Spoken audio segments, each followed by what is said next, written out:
নমস্কাৰ বন্ধু বান্ধৱী জ্যেষ্ঠজন পুনৰবাৰ স্বাগতম জনাইছোঁ ইউটিউব চেনেলে মোক আপোনালোকৰ এটি নতুন ভিডিঅ'ৰ লগত ভিডিঅ'টো আজি আমাৰ বাৰীত থকা কিছুমান শাক আৰু আমাৰ ঘৰতনো মাছ কেনেকৈ ৰান্ধো দেখাম এতিয়া বতৰৰ বস্তুৰ লগত আমি মাছ কেনেকৈ খাম বতৰৰ ফলৰ লগত ইয়াতে মই এটা নাম এইটো মধুসোলেং হয় মধুসোলেং নামটো লিখি দি দিলোঁ আপোনালোকক জনাই দিছোঁ ইতিমধ্যে মধুসোলেং ফুলিব লাগিছে সকলোৱে হাঁহে কোমোৰাই হাঁহে বাঁহে হাঁহে গাজে সকলোৱে খায় ঔটেঙা মাছ তেনেকৈ আমাৰ ঘৰত আচলতে মাছ বুলি ক'লে নহয় ঔটেঙা নহয় গোলনেমু নহয় টেঙামা নহয় মধুসোলেং আমি একেবিধ শাকৰ লগতে ব্যৱহাৰ কৰোঁ আজি আমি আপোনালোকক দেখাম ঘৰতে পোৱা কোমোৰা তাৰপাছতে গোলনেমু আমাৰ বাৰী ৰহমচু আৰু আহিনীয়া কচু যিটো এতিয়া বতৰৰ বস্তু হয় আহিনীয়া কচুৰ লগত বৰ জুতি হয় সঁচাকৈ কাৱৈ মাছ টেঙামৰা আহিনীয়া কচু ভাল লাগে যিকোনো মাছ গৰৈ হওক লাগিলে আজি কিন্তু ৰৌ মাছ ব্যৱহাৰ কৰিছোঁ চাবচোন মোৰ ভিডিঅ'টো কেনেকুৱা লাগিলে আপোনালোকে এইদৰে জুতি লগাই বনাই খাব পাৰিব বহুত ভাল লাগে মাছটো ফ্ৰাই কৰি দালিত বনাই দিলে হৈ গ'ল তেল মাৰি নহৰুৰ লগত বহুত সোৱাদ হয় এয়া মই আপোনাৰ এইটো দেখিছে নহয় দুপৰ টেঙা এয়া মচন্দৈ পাত মই দেখাই দিছোঁ দুপৰ টেঙা মচন্দৈ পাত তাৰপৰা নৰসিংহ তাৰপাছতে আছে নহৰু আদা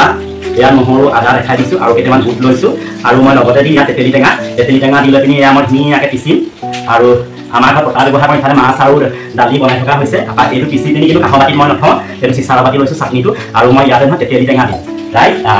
আপোনালোকে চাই থাকিব এয়া মই লৈছোঁ এখন আমাৰ পতা ব্যৱহাৰ কৰোঁ আছে এইখন মই পিছোঁ এতিয়া ধুনীয়াকৈ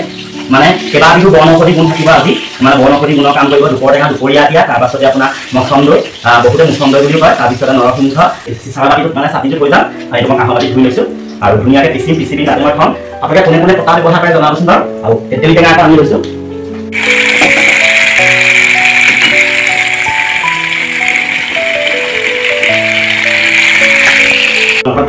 আচলতে পতাখন ব্যৱহাৰ মানুহ কৰিব লাগে পতাত ব্যৱহাৰ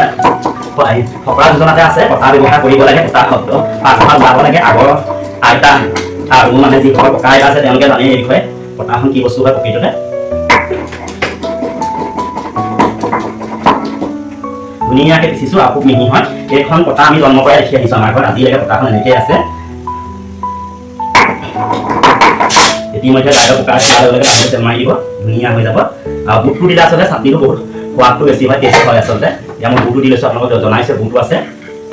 বুট নহৰু আদা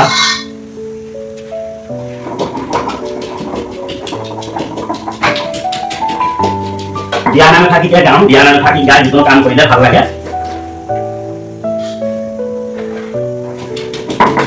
বিয়া নাম গাবলৈ জুৰি থকা গান ওলাবলৈ এতিয়া ভগৱানে জানে ইতিমধ্যে এখন কেৰাহী পাতিছোঁ এই কেৰাহীত দালি বনাম দালি তেল মানে ইফালে মাছ ফ্ৰাই হৈ গৈছে দালি ইতিমধ্যে হৈয়ে গৈছে বহুত গৰম উঠিছে কি জনাম আৰু আপোনালোকক দেখাবৰ কাৰণে অসমীয়া জুতি এইটো মানে আহিনীয়া কচু মগু দালি মচুৰ দালি মিক্স তাৰপাছতে গোলনেমু কচু কোমোৰা দালি মাছ মানে বৰ ধুনীয়া সুস্বাদ হয় মানে সেইকাৰণে মই দেখুৱাইছোঁ ইতিমধ্যে এয়া দাইল হৈ গ'ল এই দালি দুটা মাছটো ঢালি দিম ধুনীয়াকৈ দালি একদম বকবককৈ উতলিছে পাঁচফোৰণ আৰু নহৰু দি তেল মৰা হৈছে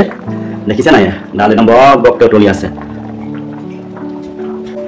এয়া ধুনীয়াকৈ পিচি আছোঁ মূৰৰ ঘাম মাটি পৰি গৈছে কি ক'ম আৰু চাটনি নকৰিলে ইতিমধ্যে শাকটো পিচি মোৰ হৈ গ'ল এয়া বুট দুখিলামান পাত আছে আদা নহৰু এই আদা এয়া ৰচুন নহৰু বুট ধুনীয়াকৈ পিচি আছোঁ আচলতে আকৌ এবাৰ কওঁ পতাখন ৰাইজসকলে ব্যৱহাৰ কৰিব লাগে শিলত পিচা বস্তু বহুত ধুনীয়া হয় আগতেতো শিলতে সকলো পিচিছিলে তাহানি আদিম যুগৰ পৰা শিল ব্যৱহাৰ কৰি আহিছে আৰু এইটো সুস্বাস্থ্যকৰ মানে স্বাস্থ্যৰ কাৰণে বহুত ভাল হয় দেখিছেনে কিমান ধুনীয়া পিচ গৈছে বেছি টাইম নালাগে অকণমান গা জোৰটো লাগে ইভাগে একো কষ্ট নাই মই ইয়াতে ধুনীয়াকৈ তেতেলী টেঙা দিম আৰু অকণমান নিমখ দিম তেতেলী টেঙা দিম বুটকেইটা মাটি পৰি গৈছে আকৌ ধুই লৈ পিনি আকৌ দি দিছোঁ বুটৰ কেজি 100 টকা বেয়া লাগে এটা বুট পেলাবলৈ বেয়া লাগে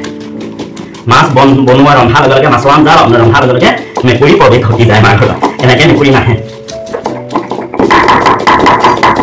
পতা এটা শব্দ আছে পতা শব্দটো বহুত ধুনীয়া লাগে শুনি পিনি আপোনালোকে যিসকলৰ ঘৰত পতা আছে নিশ্চয় শুনিছে পতাও এটা শব্দ আছে যেনেকৈ ধানৰ মুঠিটো ডাঙৰিটো এটা শব্দ চুমু চুমু শব্দ ওলায় বৰ ধুনীয়া হয় ধানৰ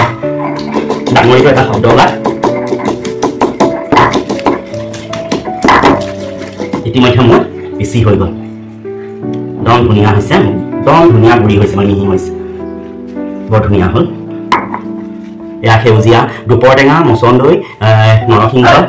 আৰু ইয়াত বুট আদা ৰচুন দি দিলোঁ অকণমান জলকীয়া দি আৰু ইয়াত অকণমান মই তেতেলী টেঙা দি আপোনালোকক দেখাইছোঁ আপোনালোকে খালি ভিডিঅ'টো আপুনি স্কিপ নকৰাকৈ চাব ইয়াত হৈ গ'ল হাতখন ধুই ল'লোঁ ধুনীয়াকৈ পতাখন সদায় লগাই এনেকৈ কৰি মোহাৰি দিব লাগে আচলতে শুকাই যায় কিন্তু নিয়ম বুলি নহয় আৰু শুকাই যায় কাৰণ পতাখন এনেকৈ মোহাৰি দিব লাগে ভিডিঅ'টো কেনেকুৱা পালে জনাবচোন ভিডিঅ'টো আপোনালোকে ঠিক আছে মেকুৰী অহা আৰম্ভ হৈ গ'ল খেদি আছে মেকুৰী মানে মই ইয়াত অকণমান তেতেলী টেঙা দিম ইতিমধ্যে মই তেতেলী পাই গ'লোঁ আৰু এয়া মানে জোখৰ অনুসৰি চাটনিকণ চাই মানে অকণমান মই নিমখ দি দিছোঁ ধুনীয়াকৈ এয়া নিমখ অকণমান দি দিছোঁ তাৰপাছতে ইয়াতে আমাৰ তেতেলীটো আনি থোৱাই থাকে দেখিছেনে তেতেলী অকণমান তেতেলী দি দিছোঁ সেয়া অকণমান তেতেলী দি দিছোঁ তেতেলী দিলে আচলতে তাৰ সোৱাদটোৱে বহুত বেলেগ হৈ যায় মই গোল নেমু যেতিয়া মাছৰ দালি দিছোঁ তেতিয়া ইয়াতে তেতেলী দিছোঁ আপোনালোকে চব ইমান ধুনীয়া লাগিব নহয় খাই ঠিক আছে এতিয়া মই সকলোখিনি সজাই আপোনালোকৰ আগত পৰিৱেশন কৰি চাব খাই আছে মা ভাগৰ বাতিটো ডাঙৰ হয় দেখিছে নহয় ৰাইজ এয়া মোৰ ভাগৰ মই ৰেডি কৰি লৈছোঁ ধুনীয়াকৈ আপোনালোকক দেখুৱাই দিছোঁ আকৌ এবাৰ আগত ধুনীয়াকৈ এয়া মাছৰ মাথাডোখৰ ফ্ৰাই কৰি থৈছোঁ তাৰপৰা এয়া চাটনি ধুনীয়াকৈ এয়া দালি মানে গোল নেমু কোমোৰা আৰু কচু হয় আপোনালোকক অকণমান মই হাতা পাতে অকণমান মই দেখাই দিছোঁ এইটো কচু হয় দালি মাছ মানে বৰ ধুনীয়া জুতি হয় এই বস্তুটো এয়া পঁইতা ভাত হয় পঁইতা ভাতৰ লগত খাবৰ কাৰণে মই এই মাছ পিচ ফ্ৰাই কৰি লৈছোঁ মানে মাথাডোখৰ এয়া পঁইতা ভাত হয়তো হাতী খুজীয়া ষ্টিলৰ বাতি বুলি কয় ডাঙৰ বাতি হয় কেনেকুৱা পালে আপোনালোকে জনাব এতিয়া মই খাবলৈ বহিম বাৰু এয়া মই পঁইতা ভাততে প্ৰথমে হাত দিছোঁ দেখিছে নহয় প্ৰথমে পঁইতা ভাতকেইটা খাই লওঁ চাটনি আৰু মাছ ফ্ৰাইখনৰ লগত তাৰপাছতে মই দালি কচু ভাত খাম আচলতে কি হৈছে মানে মোৰ গৰম চাউল ইমানেই ঘামিছোঁ নহয় ভিডিঅ'টো বনোৱা মুখেৰে ওলাই গৈছে একদম সম্পূৰ্ণ মই আপোনালোকক কি ক'ম এয়া পঁইতা ভাতকেইটা আগে খাই লওঁ ঠিক আছে ধন্যবাদ আজি ভিডিঅ'টো কেনেকুৱা পালে আপোনালোকে জনাব মায়েও খাই আছে মা মানে ভিডিঅ' নোলাই কাৰণে মাক মই দেখুওৱা নাই আপোনালোকে বাৰু কেনেকুৱা পালে আজি ভিডিঅ'টো জনাবচোন ঠিক আছে তেন্তে মই ভাতকেইটা খাওঁ দেই ৰাইজ ধন্যবাদ